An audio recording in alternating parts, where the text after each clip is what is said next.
ओम शांति, ओम शांति, ओम शांति। आज की डेट है 1/6/26। प्रातः मुरली, प्रातः मुरली।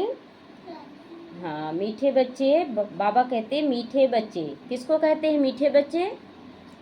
हम सभी को कहते हैं मीठे बच्चे। तो हम सबको बहुत मीठा बनना है ना, बहुत मीठा बनना है। बाप की श्रीमत है, इस पुरानी दुनिया से अपना मुख मोड़ लो। मुख मोड़ लेने का मतलब है कि शरीर से जो जुड़े हुए हैं विकारों के वशीभूत होकर उसको छोड़ना है और आत्माओं के साथ बहुत अच्छे से रहना है।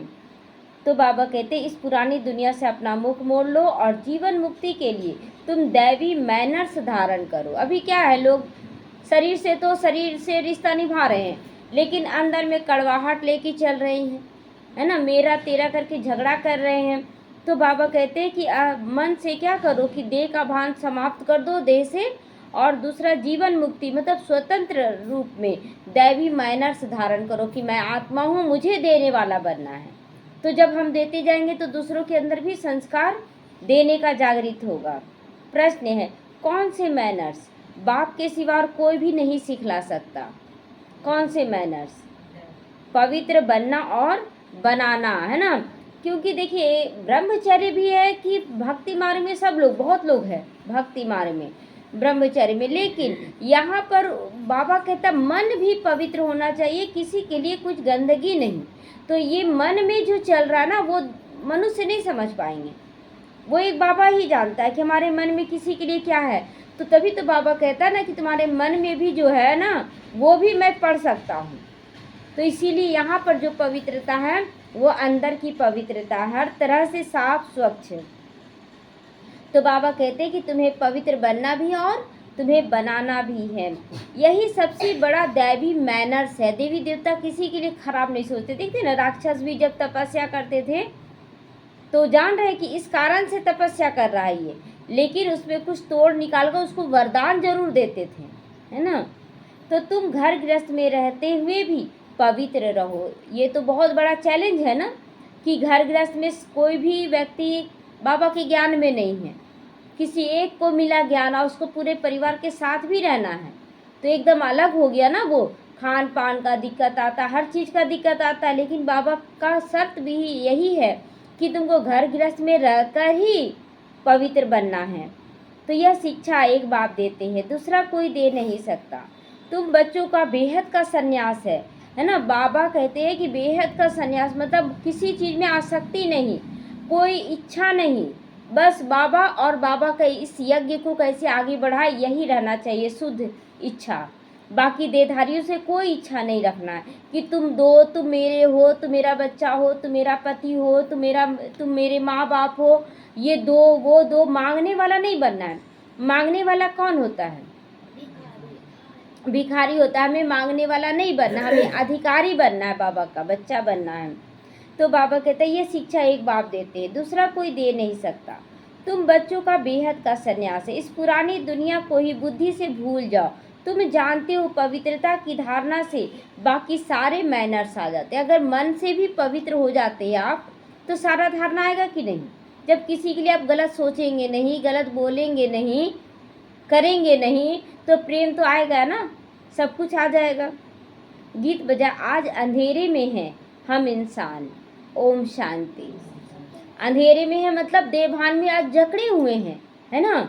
और इतना जकड़े हुए हैं, लोग जान रहा है कि कोई जो आया वो शरीर छोड़ेगा, लेकिन उसमें इतना जकड़ा हुआ है कि उससे निकल ही नहीं पा रहा है। और अचानक कोई शरीर छोड़ देता है तो रोना पीटना शुरू कि भगवान ऐसा क्यों किया। उसका दिल अंदर से जवाब देता है कि ये तो तय है, जो आया वो जाएगा, लेकिन हम पकड़े रहते हैं और इसी ये दुख होता है। तो अंधेरे में है ना इंसान। बच्चों ने गीत की लाइनें सुनी, कौन सा गीत बजा? आज अंधेरे में है इंसान, एक तरफ है सारी दुनिया, भक्ति मार्ग वाले दूसरे तरफ हो और तुम बच्चे ज्ञान मार्ग वाले। दो तरफ की दुनिया हो गई ना, एक ज्ञान वाले बच्चे का, एक भक्ति मार्ग वाले बच्चे का। तो वह भक्ति की सीढ़ी चढ़ते रहते हैं और तुम बच्चे फिर ज्ञान की सीढ़ी चढ़ते हो, भक्ति की सीढ़ी उतरते हो। बच्चे जानते आधा कल्प से भक्ति की सीढ़ी चढ़नी होती है। भक्ति भी पहले अव्यभिचारी होती है, पीछे व्यभिचारी हो जाती है ना। अव्यभिचारी भक्ति माना एक की भक्ति, हाँ, और व्यभिचारी माना अनेकों की भक्ति। तो बिल्कुल अंधश्रद्धा में फिर आ जाते ना, इसको नहीं उसको मानो, उसको नहीं उसको मानो, भटकते रहते हैं, कुछ भी नहीं समझते। गाते भी है ना, हम अंधियारे में हैं, सदगुरु के बिगर घोर अंधियारा है। गुरु तो यहाँ बहुत हो गए हैं आज। अब सच्चा गुरु कौन? साधु संत महात्मा भगत आदि सब साधना कर रहे हैं, सब बोलते हैं ना हम गुरु हैं, हम जगत गुरु हैं, हम सदगुरु हैं, है ना। समझते ही नहीं, जगत गुरु कैसे बन जाओगे या सतगुरु कैसे बन जाओगे। तो भगत आदि सब साधना करते, याद भी करते हैं, शास्त्र वेद उपनिषद आदि पढ़ते भी हैं, फिर भी कहते भगवान जब आए ना तब हमारी सदगति करे, है ना। जब सब कुछ आप कर रहे हो फिर भी भगवान के आने की आस लगाए बैठे हो, यानी कि आप सही रास्ते में नहीं हो, तभी ना सदगति कौन करेगा? एक बाबा करेगा। तो सदगति दाता को ही पतित पावन कहा जाता है। अभी तुम बच्चे घोर अंधियारे में नहीं हो। कौन से बच्चे घोर अंधियारे में नहीं हैं? जो ज्ञान मार्ग में हैं, बाबा के बच्चे हैं। तुम ज्ञान की रोशनी में आए हो, पतित पावन बाप को जानते हो और उनको याद करते हो। जितना जो बच्चा याद करता ना, ज्ञान को धारण करता, उतना उसका अज्ञान अंधेरा विनाश होता है। जितना ज्ञान को समझेगा उसका अज्ञानता दूर हो जाएगा। अब रोशनी में ले जाने वाला एक बाप है, ज्ञान अंजन सदगुरु दिए, अज्ञान अंधेर विनाश। जैसे सुरमा लगाते हैं ना, तो आग से पानी गिरता, कचरा निकलता है, उसी तरह ज्ञान का सुरमा जब लगाते हैं तो जो गंदगी हमारे अंदर है वो बाहर निकल जाता है। तो ये कोई सुरमा नहीं, यह ज्ञान की बात है। ज्ञान के साथ योग भी रहता है ना। जब ज्ञान मिला मैं आत्मा हूँ, तो योग किससे लग गया? शिव बाबा से, परमात्मा से योग लगा ना। जब शरीर समझते हैं तो शरीर के रिश्तेदारों से लग जाता है। तो बाबा कहते हैं जरूर जो मनुष्य भक्ति सिखलाते हैं तो उसमें भी योग लग रहता है ना। भक्ति जो बोलता है ऐसे पूजा करो ऐसे करो, तो उससे योग लगा रहता है ना, कि कौन बताया? वो बताया, योग उससे रहता है। अब तुम बच्चों का बुद्धि योग किससे लगा हुआ है? निराकार परमपिता परमात्मा के साथ। तुम्हारे में भी लेकिन सब नंबरवार है ना, बहुत अच्छे से याद सब नहीं करते एक जैसा। और कोई मनुष्य मात्र का परमपिता परमात्मा सर्वशक्तिमान के साथ योग है ही नहीं, सिवाय तुम बच्चों के। जो जिसको पहचान मिल गया है भगवान का, उसी का योग शिव बाबा से लगेगा। तो तुमको बाप से और मुक्ति जीवन मुक्ति धाम से योग लगाना पड़ता है। तुमको बाप से लगाना और मुक्ति जीवन मुक्ति सबसे लगाना ना। परम धाम भी जाएंगे, वैकुंठ भी आएंगे। तो जीवन मुक्ति के लिए दैवी मैनर्स बहुत अच्छे चाहिए। दैवी मैनर्स, देने वाला गुण या दिव्य संस्कार, जिससे सबको हम प्यार करें, सुख दे सबको, है ना। तो दैवी मैनर्स होना चाहिए। देवी देवता कैसे होते? मुस्कुराते हुए होते हैं ना, भरपूरता वाले होते हैं, संतुष्ट होते हैं, उनके चेहरे पे निश्चिंतता होती है। तो इस समय सबके मैनर्स आसुरी हो गए हैं। परम पिता परमात्मा भी गुण गाए जाते हैं ना। क्या गुण है? गुण क्या है परम पिता परमात्मा के अंदर? वो ज्ञान का सागर है, सुख का सागर है, प्रेम का सागर है, सर्वशक्ति मान है ना, परम पवित्र है। ये सब उनके गुण हैं। तो मनुष्य सृष्टि का बीज रूप है, वो सत्य है, चैतन्य है, आनंद का सागर, ज्ञान का सागर, पवित्रता का सागर हमेशा है ना। बाबा के लिए क्या लगता है? फॉर एवर, हमेशा है, वो कभी कम नहीं होता है या ज़्यादा नहीं होता है। उनका ये पद अविनाशी है और कोई मनुष्य यह अविनाशी पद प्राप्त कर न सके। भले अभी तुम ज्ञान का सागर बन रहे हो, पवित्रता का भी सागर बनते हो, परंतु लिमिटेड बनते हो। ये सवाल आएगा ना सबके अंदर कि लिमिटेड क्यों बच्चों का? बाबा तो एवर प्योर है और बच्चे लिमिटेड क्यों? क्योंकि देखिए बच्चों के अंदर होता है खेलने का संस्कार, है ना। वो बिन खेले रह ही नहीं सकते हैं। तो जितना भी आप तैयार व्यार करके बच्चों को भेज दें, जाएंगे तो खेलेंगे तो गंदे तो होंगे ना। माँ बाप तो गंदे नहीं होंगे, वो खेलते नहीं हैं। तो शिव बाबा खेलता नहीं है, जन्म मरण में नहीं आता है, और हम लोग खेलते हैं तो गंदे होते, इसीलिए लिमिटेड है, बहुत समय तक साफ नहीं रह पाते हैं। तो बाबा कहते मैं अनलिमिटेड हूँ, तुमको अनलिमिटेड नहीं बना सकता, नहीं तो फिर सृष्टि का खेल कैसे चले, 84 जन्म कैसे भोगेंगे, तुम फॉर एवर नहीं बन सकते, तुमको लिमिटेड बनाता हूँ। 21 जन्मों के लिए तुम बनते हो, 21 पीढ़ी भी लिखा हुआ है ना, बच्ची वही जो 21 कन्या, वो जो 21 पीढ़ी का उद्धार करे, है ना। इसी समय का गायन है कि जो बाबा के बच्चे बनते हैं ना, उनको अनेक आत्माओं का उद्धार करना, तभी तो बोला जाएगा ना 21 पीढ़ी का उद्धार कर रहे हैं। तो तुम एवर प्योर बनो, यह ड्रामा में कायदा नहीं, मैं ही केवल एवर प्योर रहता हूँ, मैं रहता ही हूँ परम धाम में, क्योंकि मैं खेलता नहीं हूँ, मेरे पास ज्ञान पवित्रता आदि है ही, तुम भूल जाते हो। इस समय बाप आकर बच्चों को घोर अंधियारे से निकालकर ज्ञान योग से पवित्र बनाते हैं, और ऐसे कोई कह ना सके कि मैं परम धाम से आया हूँ, ऐसे कोई बोलेगा, बोल ही नहीं सकता है। तो अब मुझे याद करो, यह मेरे महावाक्यों की कॉपी कोई भी नहीं कर सकता, कर सकता है, मैं एवर प्योर हूँ, मैं ही गति सदगति दाता हूँ, कोई नहीं बोल सकता है। तो बाबा कहते तुम बच्चों को 21 जन्मों के लिए राजाओं का भी क्या बनाता है बाबा, राजा बनाता है, तो बनना चाहिए कि नहीं, बनना चाहिए। बनेंगे भी वो जो कल्प पहले बने, ये भी है, जो पहले बने हैं। तुम जानते हो कितने बच्चे पवित्र बनते हैं, कितने अजामिल जैसे पापी भी बन जाते हैं, है ना। बाबा के बच्चे भी हैं लेकिन बदमाशी भी करते हैं, छोटे छोटे बच्चे क्या हैं, बहुत बच्चे एकदम शांत होकर बैठते हैं, बहुत प्यार से रहते हैं, बहुत बच्चे नटखटपना करते हैं।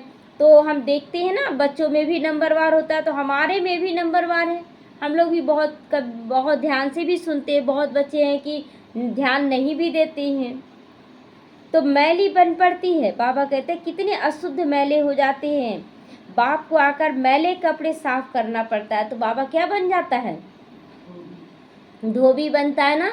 हम सब मैले हो गए थे, हम सबको साफ कर रहा है। आत्मा मैली बनती, आत्मा को समझाते हैं, तुमको माया ने कितना मैला कर दिया है, सिर्फ एक जन्म की बात नहीं, यह तो जन्म जन्मांतर की बात है, जो आत्मा को साफ करने के लिए लक्ष्य सौंप देता हूँ। लक्ष्य क्या है हमारा, लक्ष्मी नारायण बनना। जब लक्ष्मी नारायण की तरफ देखते हैं तो लगता है ना ये मेरे अंदर कमी है, अभी ये कमी है, तो लक्ष्य सौंप से हमें साफ करता है बाबा। बाबा कहते हैं मुझे याद करो, तुम्हारी आत्मा जो बुझी हुई है वह इस योग से जल जाएगी, जग जाएगी, है ना। जो धीमा पड़ गया है ना हमारी रोशनी, तो वो जग जाएगा। जितना जितना मुझे याद करेंगे सदगति स्मृति दिलाते जाएंगे बाबा। तुमको हमको हमने स्वर्ग में भेजा था, फिर माया ने कैसा बना दिया, मैला बना दिया, मैला बना दिया ना, तो अब फिर मैं तुमको स्वर्ग का मालिक बनाने आया हूँ। मैं इस ब्रह्मा तन से शिक्षा दे रहा हूँ। आत्मा से बाबा बात करते हैं, हे बच्चे लौकिक बाप की स्मृति में रहो, है ना। हे बच्चे लौकिक बाप की विस्मृति करो, लौकिक बाप को भूल जाओ। अब किसको याद करना, कौन से पिता को याद करना है, शिव बाबा को याद करना ना। आप कहीं भी जाएंगे तो लौकिक पिता तो साथ नहीं होगा ना, तो शिव बाबा को साथ रखना है। दे सही दे के सब संबंधी को भूलो, मुझ एक बाप को याद करो तो तुम्हारी आत्मा साफ हो जाएगी। फिर तुमको शरीर भी भविष्य में नया मिलेगा। फिर तत्व आदि सब नए सत्व प्रधान हो जाते हैं ना, पांचों तत्व भी सत्व प्रधान हो जाएंगे। तो बाबा कहते अब इस दुनिया पुरानी दुनिया को भूलते जाओ, मुझे याद करो तो तुम मेरे पास आकर फिर स्वर्ग में जाओगे। यह पुरानी दुनिया है, इसमें कोई चीज़ बनाते हैं तो उस पर नया नाम रख देते हैं, जैसे नई दिल्ली, पुरानी दिल्ली कहते हैं ना। अब जैसे दिल्ली को ही क्या किया, आधा को बना दिया नई दिल्ली, तो नया नाम रख दिया गया, लेकिन नया दिल्ली अभी भी नहीं रखता। आप जाएंगे ना तो देखेंगे बहुत गंदगी रहेगा। जिसमें कोई चीज़ बनाते हैं तो नया नाम रख देते हैं। अब तुम बच्चों को इस पुरानी दुनिया से बुद्धि योग बिल्कुल हट जाना चाहिए। हम आत्माओं का स्वीट होम निर्वाण धाम है, वहाँ जाना है, अपने को आत्मा निश्चय करना है। तो बाबा कहते बच्चे मुझे याद करो, अंत मति सो गति हो जाएगी। अंत में एक बाबा याद आना चाहिए। मनुष्य जो अनेकों को याद करते हैं, कोई किसी गुरु को याद करेंगे तो कोई श्री कृष्ण को। श्री कृष्ण आदि कहाँ गए बताओ, है ना, पता भी नहीं है, मूर्ति लेके बैठे हुए, लेकिन श्री कृष्ण कहाँ हैं? मिले हैं कभी? नहीं मिले हैं। तो यह कोई नहीं जानते, यह नहीं समझते पुनर्जन्म में सबको आना है। यह रस्म रिवाज सृष्टि के आदि से चली आती है। सत्युग आदि में देवी देवताएं हैं तो जरूर पुनर्जन्म वहाँ से ही शुरू हुआ होगा ना। तो पहले पहले श्री कृष्ण फर्स्ट पवित्र मनुष्य बनते हैं, उनकी महिमा इसीलिए जास्ती होती। सबसे पहले जो बनता है ना उसका महिमा चारों तरफ फैल जाता है।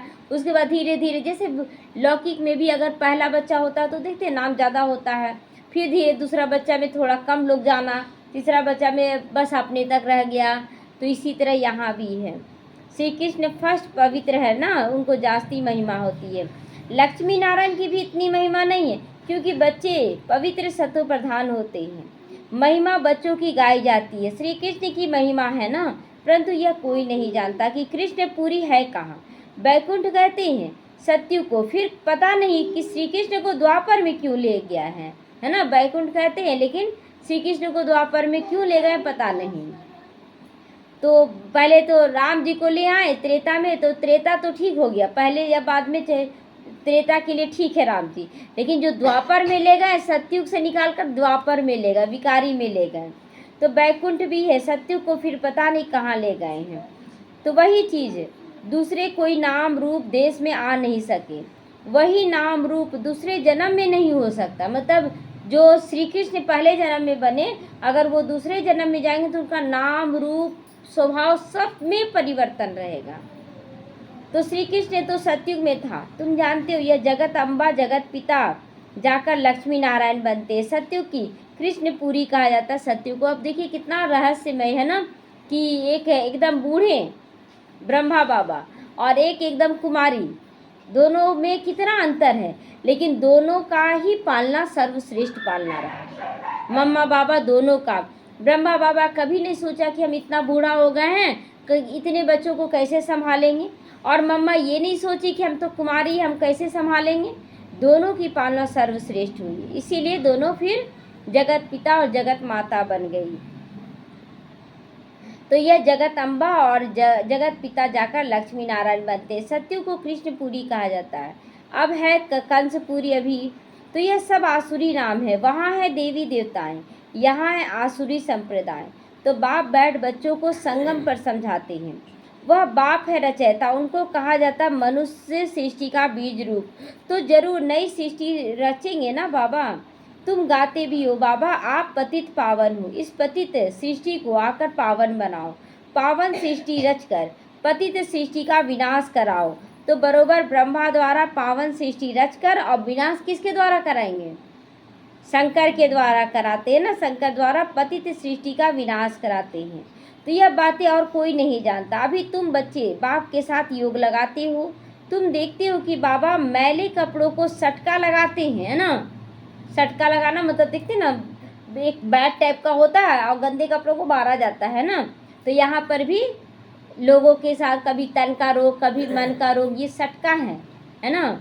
इससे फिर कोई तो फट जाते हैं, कोई टूट पड़ते हैं ना। कोई कपड़ा कमज़ोर रहता है तो देखते हैं सटका लगाने से कपड़ा फट जाता है। कोई तो बहुत मैले अजामिल जैसे पापी जो बिल्कुल धारणा ही नहीं करते हैं। तो बाप अच्छी रीति बताते हैं, समझाते हैं। मीठे लाडले बच्चे, मुझ मोस्ट बिलेवेड बाप को याद करो, मोस्ट बिलेवेड सुख धाम को याद करो। यह भी तुम जानते हो कि दुनिया में कोई को पता नहीं कि ये अब अति दुख धाम की ओर जा रहा है ना। दुनिया वाले सोच रहे हैं ना अब सुख आएगा, अब सुख आएगा, और अति दुख धाम की ओर जा रहे हैं। तो बाबा कहते हैं कि मनुष्य त्राही त्राही करते हैं, एक दो को मारते रहते हैं, फिर कहते भगवान रक्षा करो। यह जरूर मुख से निकलेगा ना सबके। अगर कोई नहीं निकला तो भगवान मेरी रक्षा करो, मार रहे पीट रहे एक दूसरे को। तो बाप तो है ही लिबरेटर। तुम जानते हो बाप आए हैं हम बच्चों को इन पर्टिकुलर और सबको इन जनरल सुख धाम में ले चलने के लिए, है ना। इन पर्टिकुलर भी, है ना, जो जैसा कर्म करेगा। ऐसा नहीं कि कोई घर में एक कोई अच्छा कर्म कर रहा उसके साथ साथ पूरे परिवार को ले जाएगा, ऐसा होगा क्या? नहीं, कोई जो अच्छा कर्म करेगा उसको बाबा ले जाएगा। तो नशा है सबको कि हम जाने वाले हैं सतयुग में, है नशा ना।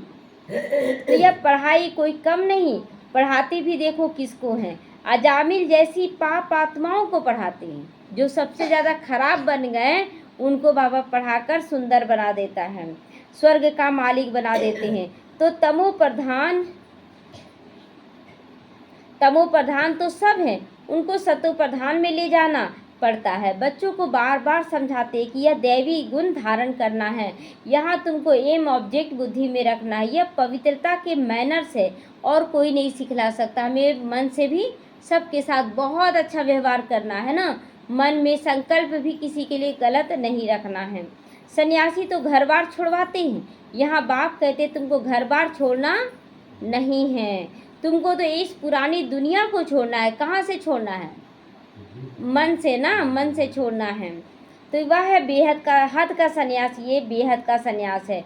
उन सन्यासियों को भी कितना मान लेकिन मिल जाता है ना, अगर घर छोड़ देते हैं तो बहुत मान मिलता है। तो साधु समाज गवर्नमेंट को भी मत या राय देती है, आगे चलकर ये सन्यासी आदि तुम माताओं के चरणों में गिरेंगे। माताओं के बिगड़ तो उन्हों का उद्धार नहीं हो सकता, क्योंकि तुम नॉलेज देती हो। बाकी चरणों में गिरने की बात नहीं है। हाँ, कोई नमस्ते करते हैं, राम राम करते हैं तो रिस्पॉन्ड तो देना पड़ता है ना। तो बाबा भी कहते बच्चे नमस्ते, है ना, रिस्पॉन्ड क्या दिए बच्चों को ही, बच्चे नमस्ते। मैं तुम बच्चों को अपने से भी ऊंचा बनाता हूँ, तुमको ब्रह्मांड और सृष्टि दोनों का मालिक बनाता हूँ, और मैं वानप्रस्थ अवस्था में चला जाता हूँ। परंतु तुम्हें श्रीमत पर चलना पड़ेगा, है ना, श्रीमत पर चलना पड़ेगा। इस पुरानी दुनिया से मुख मोड़ना पड़ेगा। राम रावण और सीता का खिलौना है ना, खिलौना है ना, हम सभी राम रावण और सीता ये खिलौना खेल रहे हैं हम लोग। तो बाबा कहते हैं सीता रावण को पीठ कर देती है, राम को मुख कर देती है। पीठ करी ना, रावण कितना आकर्षित किया अपनी तरफ, तुमको हम पटरानी बना देंगे, तुमको नंबर 1 में रखेंगे। लेकिन सीता क्या की, रावण को पीठ दिखाई कि नहीं, हम तो राम के ही हैं, तुम्हारे तो कभी नहीं हो सकते हैं। तो राम की तरफ मुख कर दी। श्री कृष्ण का भी चित्र है, नर्क को लात मार रहा और स्वर्ग का गोला हाथ में लिए हैं। तो बाप बहुत अच्छी रीति समझाते, परंतु बिरला व्यापारी यह व्यापार करे। जो बहुत अच्छे बच्चे, समझदार बच्चे हैं, वही इस ज्ञान को समझेंगे। परंतु बाबा कहते हैं ना, बाप को और अपना पुराना तन मन दे नया लेना चाहिए। यहाँ पर बाबा कहते हैं कि अपना पुराना तन मन धन क्या ऐसा है, हमारा शरीर कैसा है, विकारी भी है, बीमारी भी है ना, कमज़ोर भी है। अगर ऐसा शरीर बाबा को दे दिए और देवी देवता का शरीर मिल रहा है तो कोई दिक्कत है? कोई दिक्कत नहीं है। तो ये तो बड़ा फर्स्ट क्लास इंश्योरेंस हो रहा ना, बाबा के पास इंश्योरेंस करवा रहे हैं। वहाँ तो देखिए जो लौकिक रीति से इंश्योरेंस कराते हैं, तो उसमें हम अगर अपना इंश्योरेंस कराएं तो हम अगर मर जाते तो मेरा जो धन है ना वो मेरे परिवार वालों को मिलेगा। लेकिन यहाँ जो बाबा के पास इंश्योरेंस कराते हैं उसमें हमको हम ही को मिलेगा, हम अपना कराते हैं और हम ही को मिलेगा। तो बाप को अपना पुराना तन मन धन देना है। बाप कहते हैं तुम अपनी आत्मा पवित्र बनाओगे तो फिर शरीर भी सुंदर मिलेगा, पवित्र मिलेगा, तुम रजाई स्वर्ग की रजाई करोगे। इसीलिए उनको सौदागर जादूगर भी कहते बाबा को, पुराना कीचड़ा लेकर और नया सुंदर देता है। तो पतित को पावन बनाना ये ईश्वरीय जादूगरी है। बाबा कहते नर्कवासियों को स्वर्गवासी बनाओ, कैसा फर्स्ट क्लास जादू है, इसमें प्राप्ति बहुत है। इसीलिए बाप कहते राजाओं का राजा बनो, फॉलो करो, है ना, ब्रह्मा बाप को फॉलो करो, मम्मा को फॉलो करो। बाप बैठ कहते हैं यह अधर कुमार है, मम्मा कुमारी कन्या है ना, तो फॉलो करना पड़े ना। वर्षा बाप से मिलना है। तुम कहोगे ये अधर कुमार कौन? ब्रह्मा बाबा अधर कुमार है और मम्मा कुमारी है, तो फॉलो तो करना पड़ेगा ना दोनों को। वर्षा बाप से मिलना है। तुम कहोगे हम भाई बहन बाप से वर्षा लेते हैं। वैसे तो लौकिक रीति से बहन को वर्षा नहीं मिलता, बेटियों को वर्षा नहीं मिलता है, लेकिन यहाँ पर हम सब कौन हैं? आत्मा है। तो आत्मा को परमात्मा वर्षा जरूर देता है, क्योंकि हम सब बच्चे हैं।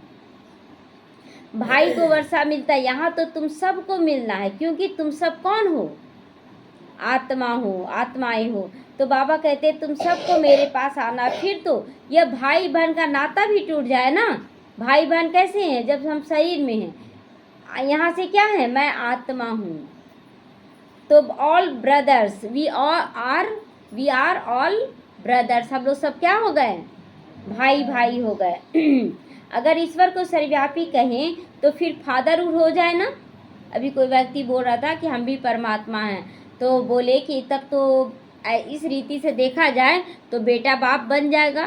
बाप बनता है लेकिन वो अपने बच्चों का, तो फिर अगर बाप बोल दिया जाए उसी को, तो कितना बड़ा गाली। आपकी जो पत्नी है, आपकी पत्नी को आपका बेटा बोले कि तुम मेरी पत्नी हो, तो कैसा लगेगा? बहुत बड़ा गाली पड़ेगा कि नहीं? तो इसी तरह यहाँ भी आत्मा सो परमात्मा नहीं बोलना है, मैं ही परमात्मा हूँ, नहीं।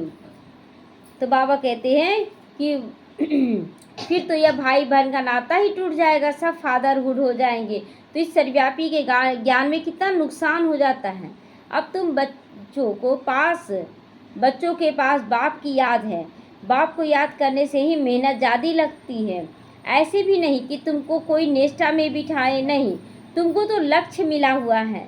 यहाँ तो तुमको मुरली सिर्फ बैठकर सुनाते हैं ना। बाबा मुरली सुनाते हैं तो बहुत ध्यान से सुनना चाहिए। तो बाबा कहते हैं योग तो तुम्हारा सदैव रहता है, मुरली सुना, फिर चलते फिरते याद में रहना। हम यात्रा पे जा रहे हैं, जितना हो सके याद में रहना। 8 घंटा सेवा करो, वह भी छूट है, बाकी टाइम देना है। मूल बात है पवित्रता की। तुम जानते हो यह कांटों का फॉरेस्ट है ना, चारों तरफ कांटे ही कांटे। कांटे क्या करता है? चुभता है ना। तो यहाँ पर हर एक आत्मा क्या बन गई? कांटा बन गई, क्योंकि लड़ाई झगड़ा कर रही है। शिव बाबा भी बात करते हैं ना। तो बाबा कहते बच्चे मेरी श्रीमत पर चलो। ब्रह्मा भी बात करते तो शिव बाबा भी बात करते, परंतु तुम जानते हो शिव बाबा हमको पढ़ाते हैं और हम सब क्या बन गए? उनके स्टूडेंट बन गए। तो तुम कहते हो हमारा बाप भी है, तो टीचर और सदगुरु भी है। गारंटी करते हैं बाबा तुमको वापस तो ज़रूर ले जाऊंगा, सबको वापस ज़रूर ले जाएंगे। ऐसी गारंटी कोई कर सकता है क्या? कोई भी नहीं कर सकता। यह बाप ही कहते, गॉड फादर ही सुख देने वाला धर्म स्थापन करते, उस बाप को कोई नहीं जानता। अगर बाप को जाने तो बाप की प्रॉपर्टी को भी जान जाए। अच्छा समझा है ना? अगर प्रॉपर्टी को जान जाए तो फिर बिकारी दुनिया में जाए ही नहीं। अच्छा, मीठे मीठे सीखी लदे बच्चों प्रति माता पिता बाप दादा का याद प्यार और गुड मॉर्निंग। रूहानी बाप की रूहानी बच्चों को नमस्ते। हम रूहानी बच्चों की रूहानी माता पिता बाप दादा को याद प्यार गुड मॉर्निंग और नमस्ते नमस्ते। शुक्रिया बाबा, शुक्रिया।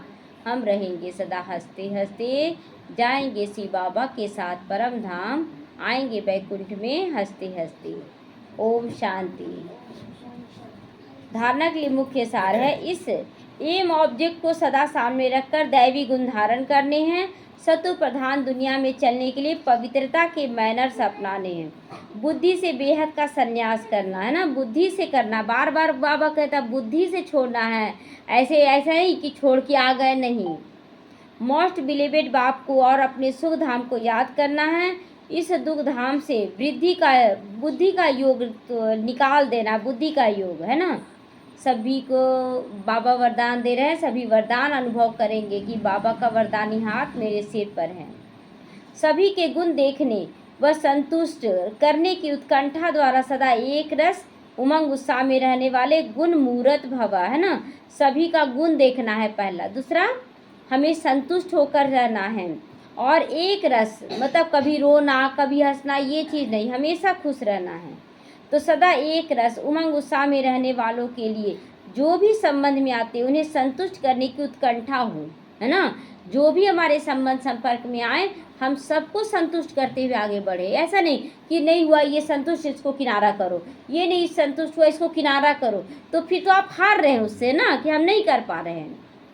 तो जिनको भी देखो उनसे हर समय गुण उठाते भी रहो। सभी के गुणों का बल मिलने से उत्साह सदा काल के लिए रहेगा।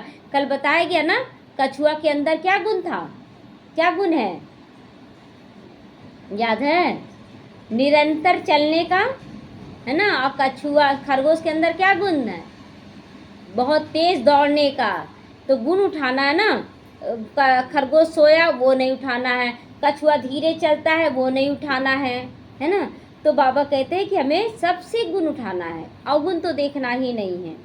तो औरों के भी भिन्न भिन्न स्वरूप, भिन्न भिन्न बातें देखते सुनते हो, लेकिन गुण देखने की उत्कंठा हो तो एक रस उमंग उत्साह रहेगा।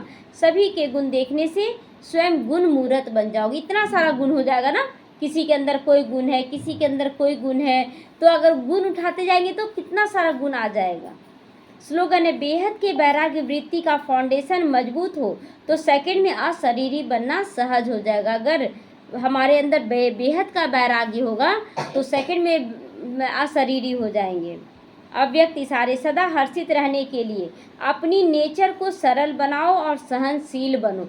सहनशील एक गुण होता है ना। जैसे कि आप कमल फूल का देखेंगे, या तो एक कच्चू होता है ना, कच्चू का पत्ता को भी देखेंगे, उसमें आप पानी डालेंगे ठहरेगा नहीं, तो वो है ही उस ढंग का। उसी ढंग का हमारा नेचर कैसा होना चाहिए, सहनशील होना चाहिए, कि कोई कुछ बोला तो उसका प्रभाव हमारे ऊपर कुछ भी ना पड़े। तो अपने इस चेहरे को सदैव हर्षित बनाना है, यह संगम युग की सबसे बड़ी गिफ्ट है। चेहरे पर कभी भी कोई परेशानी की रेखा ना हो। जैसे संपूर्ण चंद्रमा कितना सुंदर लगता है, वैसे अपना चेहरा सदैव हर्षित रखना है। चेहरा हमेशा चमकता हुआ हो और आपके चेहरे में अपना रूप देख सके, इसके लिए अपनी नेचर को सरल बनाओ, सहनशील बनाओ। हम अगर खुश हैं तो लोग देखेंगे ना, ये कैसे खुश रहते हैं, हमें भी खुश रहना है, तो देख कर सीखेंगे, तो हमारे चेहरे में वो अपना चेहरा महसूस करें। ओम शांति।